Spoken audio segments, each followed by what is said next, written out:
안녕하세요, 여러분. 남몰래 듣는 이야기에 오신 것을 환영합니다. 저는 여러분의 이야기 친구 정미숙입니다. 오늘 이야기는요. 퇴직금 1억을 날려버렸다는 아버지를 의심했던 가족이 마지막에 무릎 꿇고 울게 된 이야기입니다. 도박도 주식도 아니었습니다. 아버지는 그 돈으로 손주를 살렸습니다. 그리고 아무한테도 말하지 않았습니다. 혼자 의심받으면서도 끝까지 말하지 않았습니다. 왜 그랬는지는 이야기가 끝날 때쯤 아시게 됩니다. 거실에 통장 내역서가 놓여 있었습니다. 프린터 잉크가 덜 마른 종이에서 잔열이 올라왔습니다. 아들은 종이를 집어들고 천천히 숨을 들이켰습니다. 아직도 믿기지 않아서 2번, 3번 눈으로 쫓았습니다. 손끝이 저릿했습니다. 그리고 종이 한가운데 있는 숫자를 다시 확인했습니다. 1억. 정확히 1억 원. 아버지가 30년 넘게 한 회사에 다니며 밥 한 끼, 커피 한 잔을 아끼며 모은 퇴직금이었습니다. 아들이 어릴 때부터 봐온 그 통장이었습니다. 명절마다 잔액을 확인하며 이건 손 안 된다고 하시던 그 돈이었습니다. 단 한 번에 전부 사라져 있었습니다. 아들은 종이를 들고 서 있는 채로 한동안 아무것도 못했습니다. 어디서부터 어떻게 시작해야 할지 몰랐습니다. 1억이 사라진 것보다 아버지가 아무 말도 하지 않는다는 게 더 무서웠습니다. 아들은 종이를 탁 내려놓았습니다. 손이 떨렸습니다. 아버지, 이게 뭐예요? 목소리가 생각보다 크게 나왔습니다. 퇴직금 전부 빠져나갔잖아요. 이게 말이 돼요? 거실에 있던 가족들이 일제히 아버지를 봤습니다. 딸도, 며느리도, 아들도. 침묵이 흘렀습니다. 아버지는 소파 끝에 앉아 있었습니다. 허리를 곧게 세우지도 못한 채 손만 무릎 위에 가지런히 올려놓고 있었습니다. 눈은 바닥을 향해 있었습니다. 평생 집안에서 가장 꼿꼿이 앉아있던 아버지였습니다. 밥상 앞에서도 손님 앞에서도 허리 한 번 구부린 적 없던 사람이었습니다. 그 아버지가 지금 소파 끝에 조그맣게 앉아 있었습니다. 그 모습이 꼭 무언가를 기다리는 사람 같았습니다. 혼날 것을 알면서도 피하지 않고 여기 앉아 있는 사람 같았습니다. 아버지는 아무 말도 하지 않았습니다.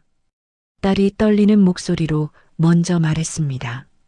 딸은 아버지를 가장 많이 닮은 아이였습니다. 고집도 말수가 적은 것도. 그런 딸이 지금 떨고 있었습니다. 아빠, 나 진짜 무섭다. 딸의 목소리는 화가 아니라 두려움이었습니다. 혹시 사기당한 거야? 누가 아빠 속인 거야? 요즘 세상에 그런 일이 얼마나 많은지 딸은 뉴스에서 봐왔습니다. 어르신들을 대상으로 한 투자 사기, 보이스피싱, 가짜 펀드, 멀쩡한 사람도 당하는 세상이었습니다. 평생 꼼꼼하고 조심스럽게 사신 아버지가 어떻게 그런 걸 당하겠냐 싶으면서도 그게 아니라면 딸은 더 무서운 가능성을 생각하기 싫었습니다. 어떤 가능성이든 다 두려웠습니다. 딸은 아버지 눈치를 봤습니다. 아버지는 여전히 바닥을 보고 있었습니다. 그 아버지의 표정이 이상하게 평온했습니다. 혼나는 사람 같지 않았습니다. 오히려 이미 마음을 정한 사람 같았습니다. 딸은 그 평온함이 더 이상했습니다. 아들은 마음속에 있던 말을 참지 못하고 꺼냈습니다. 아버지, 솔직히 말해요. 도박이에요? 주식이에요? 누구 보증 섰어요? 말이 연달아 쏟아졌습니다. 아버지 같은 분이 이럴 줄은 평생 그렇게 꼼꼼하게 사셨는데 아들은 자기 말이 상처가 된다는 걸 알면서도 멈출 수가 없었습니다. 20년 넘게 새벽같이 일어나 출근하던 아버지. 밥 한 끼 편히 사 먹지 않고 도시락 싸다니던 아버지. 퇴근 후에는 텔레비전도 잘 안 보고 일찍 잠자리에 들던 아버지. 여행 한 번, 취미 하나, 변변이 없이 그냥 일만 하다 퇴직한 아버지. 그 아버지가 술 한 잔, 여행 한 번 변변히 못 해본 채로 모은 퇴직금이 사라졌습니다. 아들은 가슴이 답답해서 자꾸 손으로 가슴을 폈습니다. 그런데 이상하게도 화가 날수록 아버지 얼굴을 똑바로 보기가 더 어려웠습니다. 며느리는 긴 한숨을 내쉬었습니다. 아버님, 저희가 아버님 돈을 달란 것도 아니고요. 근데 이건 우리의 앞날이 걸린 일이잖아요. 며느리 목소리는 낮았지만 단호했습니다. 요즘 가게가 빠듯했습니다. 남편 월급만으로는 민재 치료비, 생활비, 아파트 대출 이자를 감당하기가 벅찼습니다. 치료가 길어질수록 지출은 늘었고 며느리는 줄일 수 있는 건 다 줄였습니다. 외식도 줄이고 아이 학원도 잠깐 미뤘습니다. 그러면서도 내색을 안 하려고 했습니다. 남편한테도 아버지한테도. 그런데 이제 아버지 퇴직금까지 없어졌다고 하니 더 이상 버텨낼 곳이 없는 것 같았습니다. 아버지를 탓하고 싶지 않았지만 지금은 그 마음도 쉽지 않았습니다. 아버지는 그제야 입을 열었습니다. 쓸 데가 있었다. 그 말은 짧았습니다. 설명도 사과도 없었습니다. 단 4글자였습니다. 가족들은 잠깐 아버지 얼굴을 봤습니다. 무슨 말을 하려는 건지, 뒤에 더 있는 건지. 하지만 아버지는 거기서 입을 닫았습니다. 하지만 방 안 공기는 그 짧은 말 때문에 오히려 더 무거워졌습니다.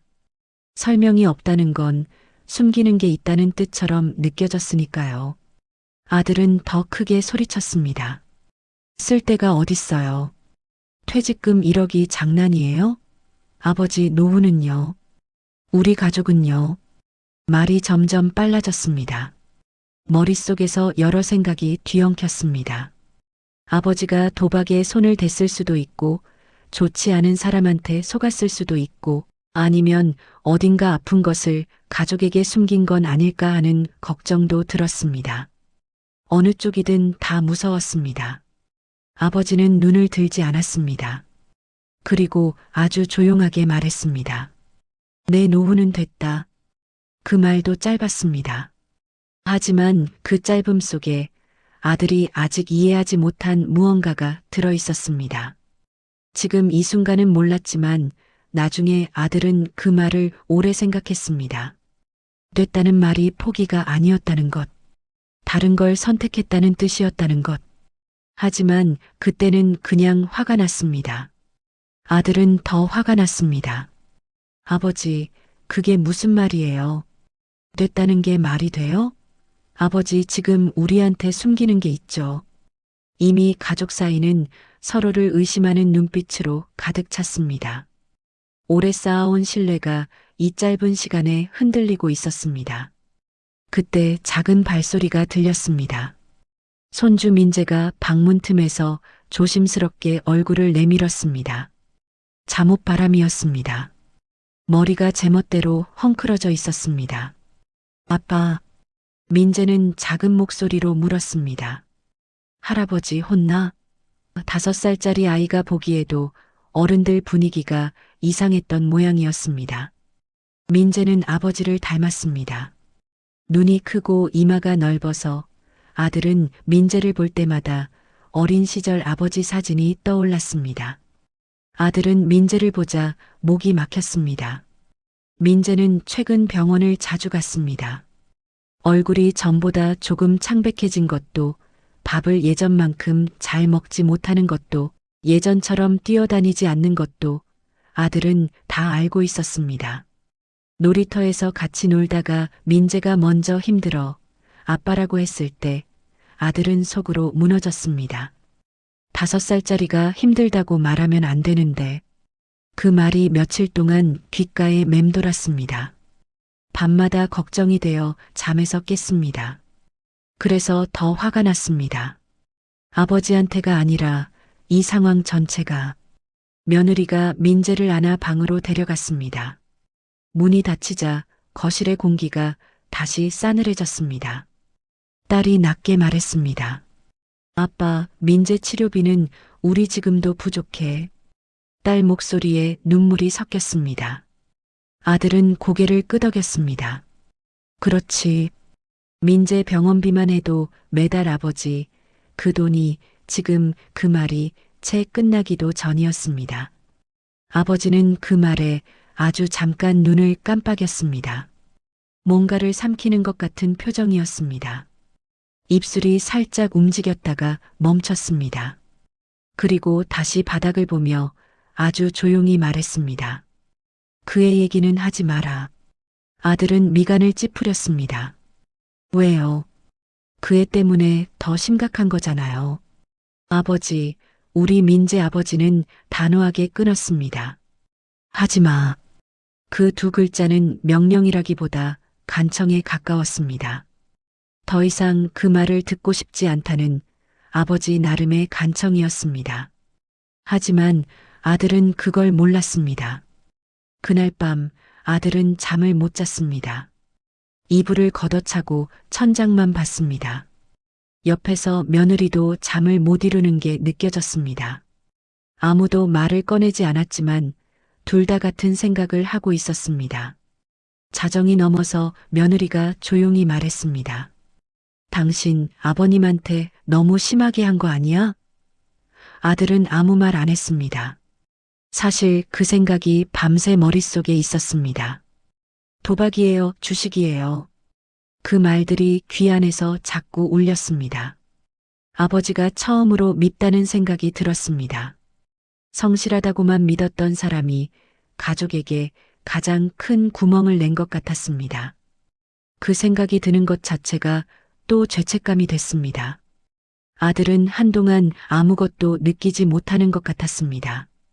그냥 지쳐 있었습니다.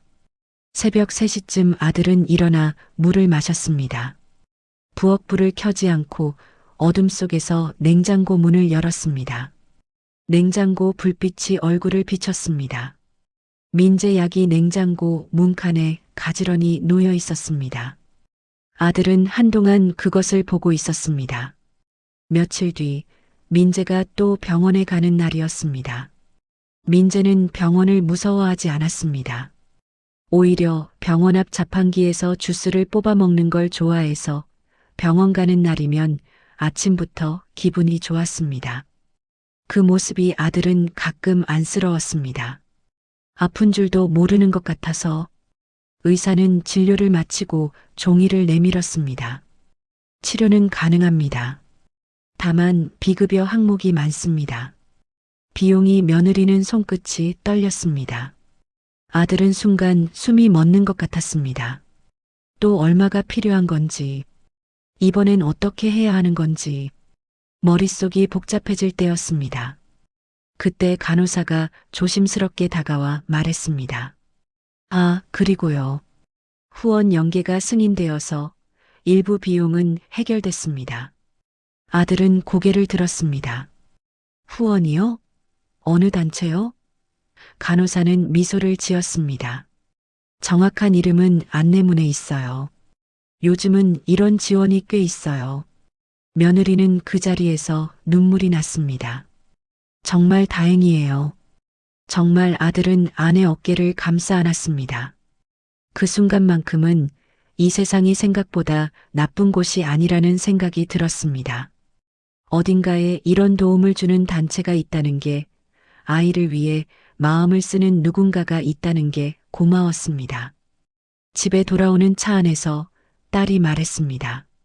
아빠, 세상 아직 따뜻하네. 이런 도움도 있고. 아버지는 뒷자리에 앉아 창밖만 보았습니다. 그리고 아무 말도 하지 않았습니다. 차창에 비친 아버지 얼굴에는 가족이 미처 보지 못한 무언가가 스쳐 지나갔습니다. 아주 잠깐이었습니다. 입가에 뭔가가 지나가는 것 같기도 했고 아닌 것 같기도 했습니다. 아들은 그때 백미러로 아버지 얼굴을 봤는데 이상하게 그 표정이 마음에 걸렸습니다. 그런데 왜 그런지는 몰랐습니다. 그냥 어딘가 모르게 낯익은 표정이었습니다. 아들은 그 기억을 며칠 동안 마음 한편에 두고 다녔습니다. 그날 저녁 식탁은 조용했습니다. 아들은 아버지에게 다시 묻지 않았습니다. 하지만 아버지는 더 조용해졌습니다. 밥을 먹을 때도 젓가락 소리만 났습니다. 민재가 아버지 옆에 앉아서 밥을 먹었는데 아버지는 민재 반찬을 조용히 집어 민재 앞에 놓아줬습니다.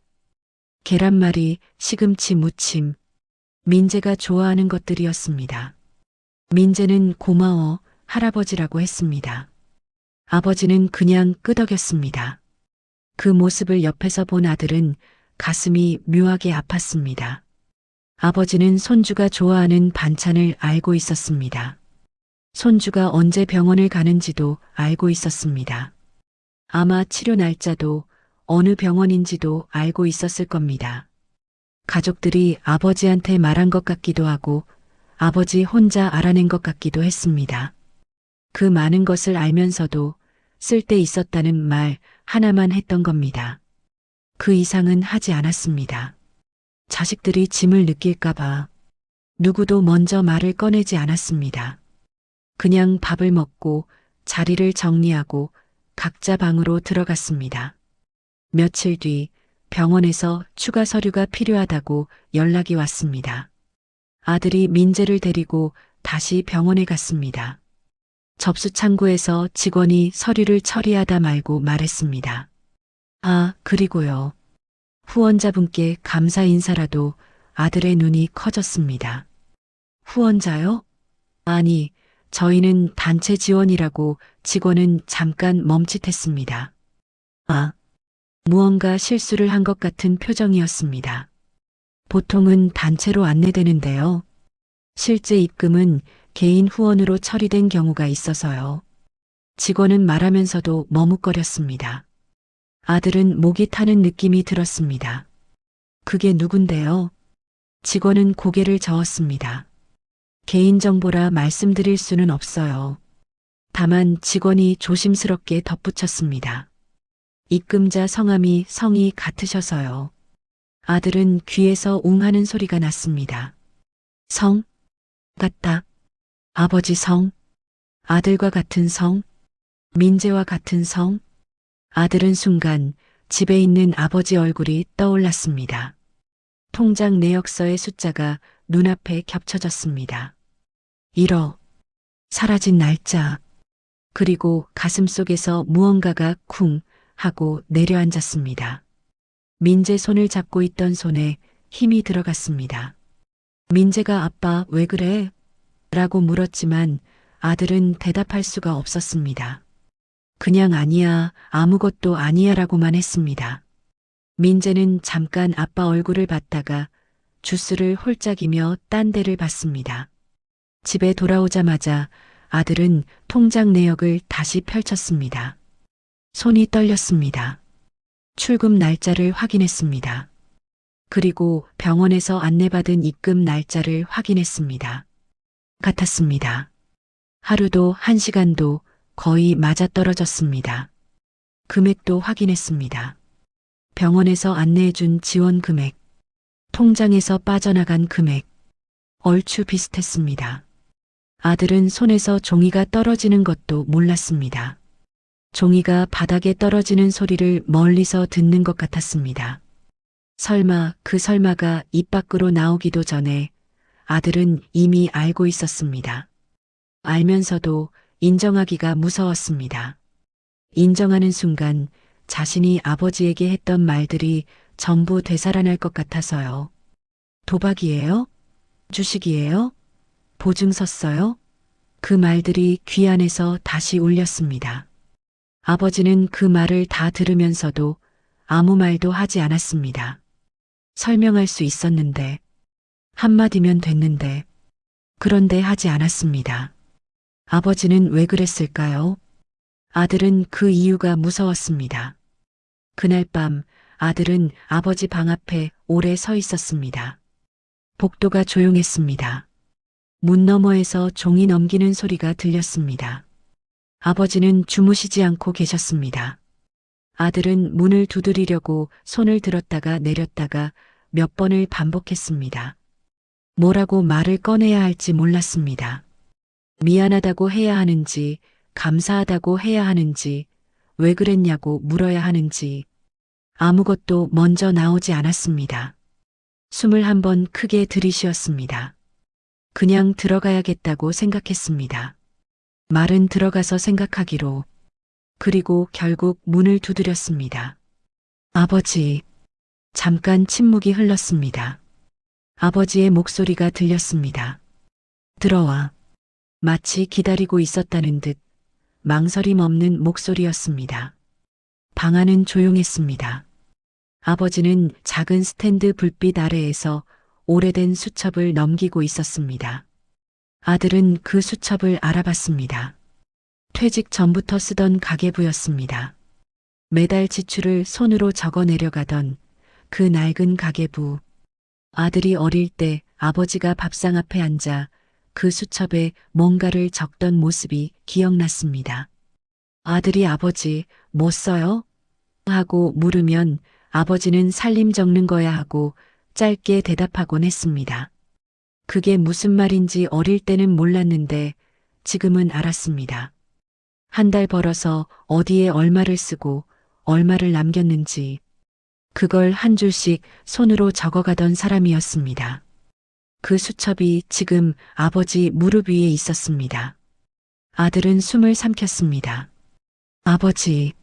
민재 치료비 아버지는 고개를 들지 않았습니다. 그 얘기하지 말라 했지. 목소리는 여전히 조용했습니다. 화가 나거나 서운해하는 것 같지 않았습니다.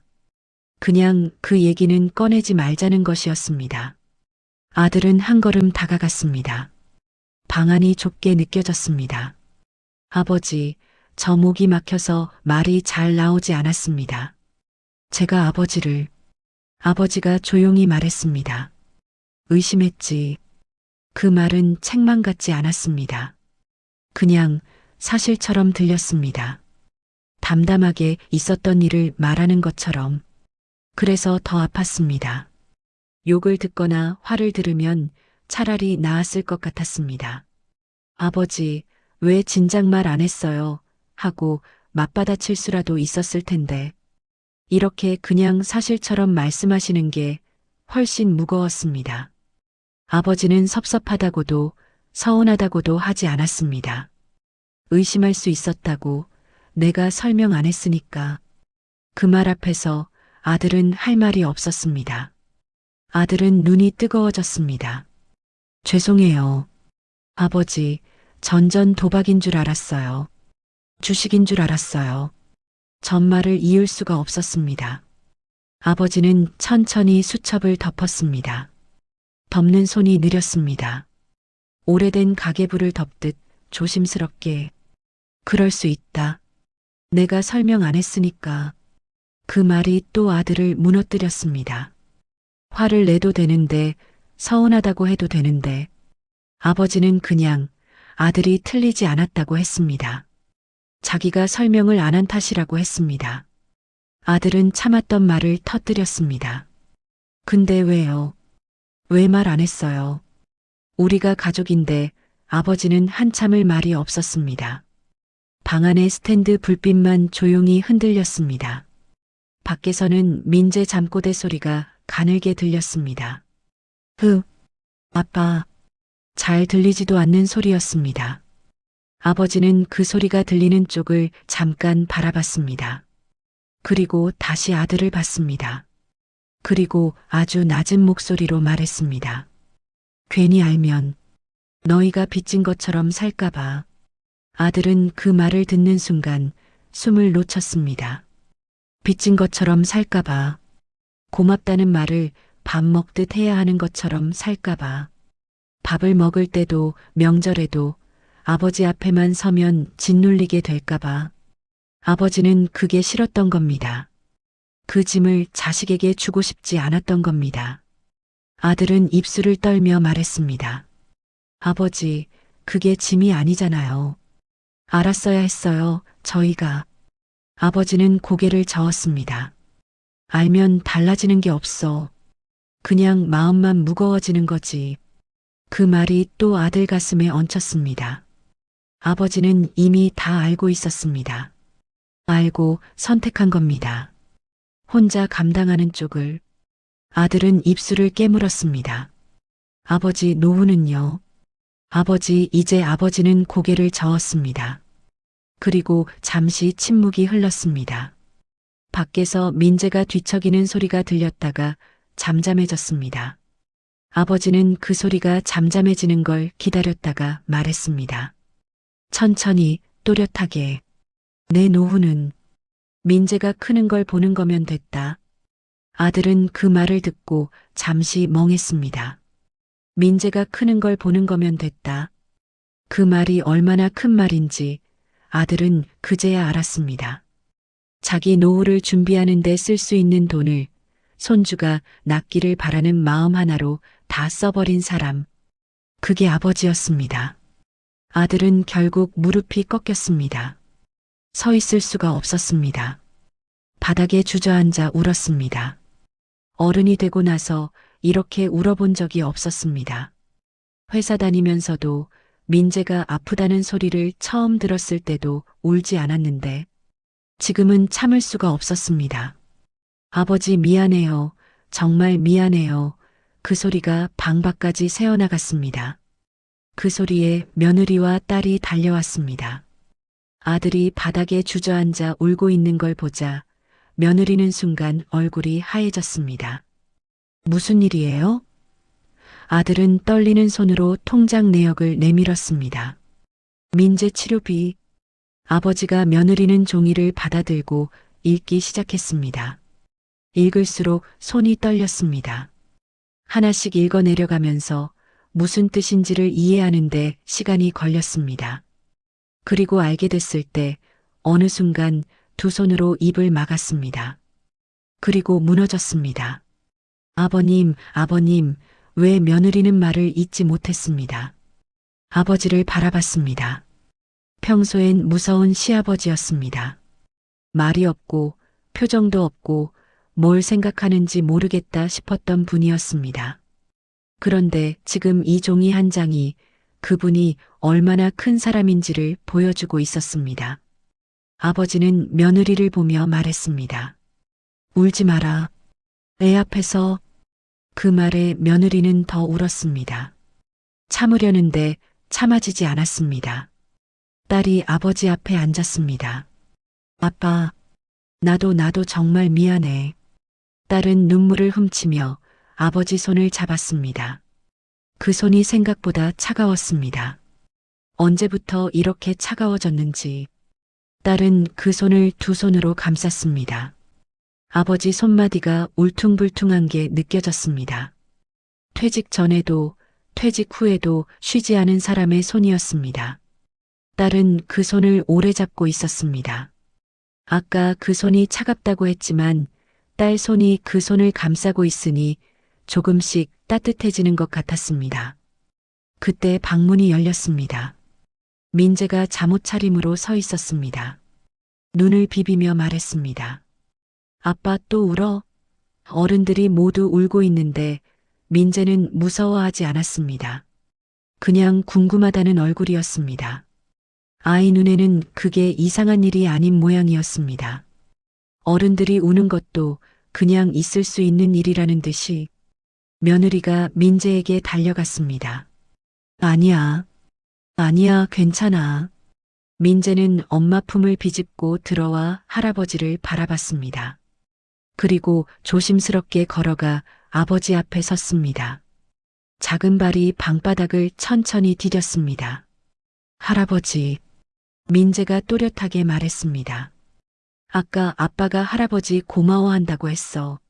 아들은 그 말을 들으면서 어디서 그 말이 나왔는지 잠깐 기억을 더듬었습니다.